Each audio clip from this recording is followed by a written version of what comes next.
এরপরে আমরা আলোচনা করব কোরবানি দাতা, যে ব্যক্তি কোরবানি দিবেন ওই ব্যক্তির কি কি শর্ত থাকা দরকার কোরবানি করার জন্য। 1 নম্বর শর্ত হচ্ছে নিয়ত বিশুদ্ধ হওয়া। নিয়ত কি করা? বিশুদ্ধ হওয়া। কোরআন কারীমে বলেন মা উমিরু ইল্লা লিয়াবুদুল্লাহ মুখলিসিনা লাহুদ্দিন। আল্লাহ সুবহানাহু ওয়া তাআলা বলেন তাদেরকে তো আল্লাহ ইবাদত করার জন্য খালেস নিয়তে ইবাদত করার জন্য নির্দেশ দিয়েছে। সুবহানাল্লাহ। এজন্য ইবাদত করতে হবে কি? খালেস নিয়তে। এজন্য একটা হাদিসের বর্ণনা রয়েছে, খালেস নিয়তে ইবাদত না করা হলে ওই ইবাদত আল্লাহ সুবহানাহু ওয়া তাআলা গ্রহণ করেন না। কোরআন কারীমে আল্লাহ সুবহানাহু ওয়া তাআলা বলেন কুল ইন্না সালাতি ওয়া নুসুকি, বলো নিশ্চয় আমার নামাজ এবং কোরবানি, ওয়া মাহইয়ায়া আমার জীবন, ওয়া মামাতি আমার মৃত্যু, লিল্লাহি রাব্বিল আলামিন একমাত্র আল্লাহর সন্তুষ্টির জন্য।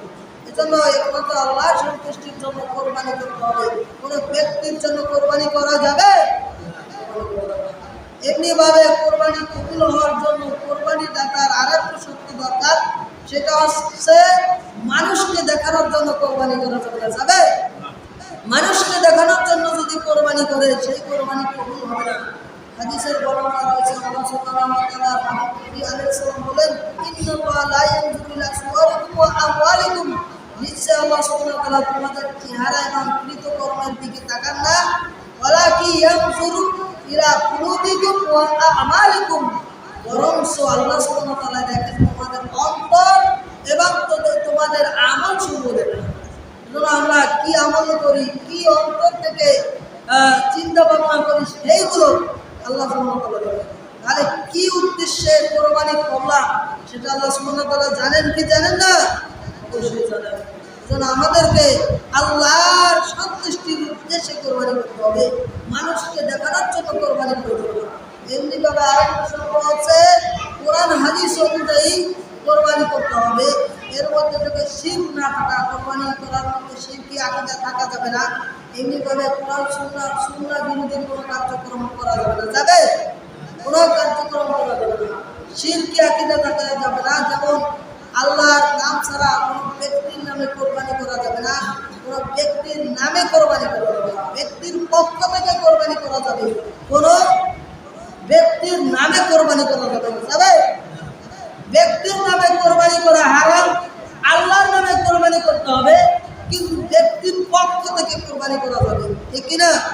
এমনিভাবে হালাল টাকায় কোরবানি করতে হবে, হারাম টাকায় কোরবানি করা যাবে, হারাম টাকায় কোরবানি করা যাবে না।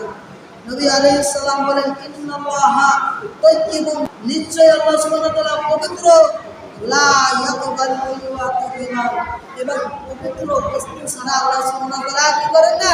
গ্রহণ করেন না। এমনিভাবে সেই যে ব্যক্তি কোরবানি করবে ওই কোরবানি দাতার মালিকানায় পশুটা থাকতে হবে। এখন আরেকজনের পশু নিয়ে কোরবানি করবে, সেই কোরবানি হবে? চুরি করা পশু দিয়ে কোরবানি করা যাবে? এজন্য মালিকানায় থাকতে হবে। এজন্য অনেক মানুষ কয় যে কোরবানি করলাম এটা সওয়াব, আর চুরি করলাম এটা হচ্ছে গুনাহ, তাহলে সওয়াবে গুনাহে কাটাকাটি, এইসব ভুল ভ্রান্তি ফাও কথা এগুলো আমাদের বলা যাবে না। যাবে? যাই হোক, যা বলতেছিলাম, এমনিভাবে কোরবানি দাতা কোরবানি করার জন্য আরেকটা শর্ত হচ্ছে শরীয়ত নির্ধারিত সময়ের মধ্যেই কোরবানি করতে হবে। অর্থাৎ 9 জিলহজ হচ্ছে ইয়াউমে আরাফাত, 10 জিলহজ হচ্ছে কোরবানির দিন, ঈদের দিন। ওই দিন থেকে একেবারে আইয়ামে তাশরিক 13 জিলহজ পর্যন্ত যে কোনো একদিনই কোরবানি করা যাবে, কোনো অসুবিধা নেই। নবী আলাইহিস সালাম বলেন কুল্লু আইয়ামিত তাশরিকি যাবহুন, আইয়ামের তাশরিকের প্রত্যেক দিনই হচ্ছে জবেহ, কোরবানি করা। এজন্য কোরবানি এই সময়ের মধ্যেই কোরবানি পশু জবেহ করতে হবে। এগুলো যদি কোনো ব্যক্তির মধ্যে থাকে আর ইতিপূর্বে পশুর যে শর্ত রয়েছে এগুলো শর্ত থাকে, আল্লাহ সুবহানাহু ওয়া তাআলা চাইলে তার কোরবানি কবুল করে নেবেন ইনশাআল্লাহ।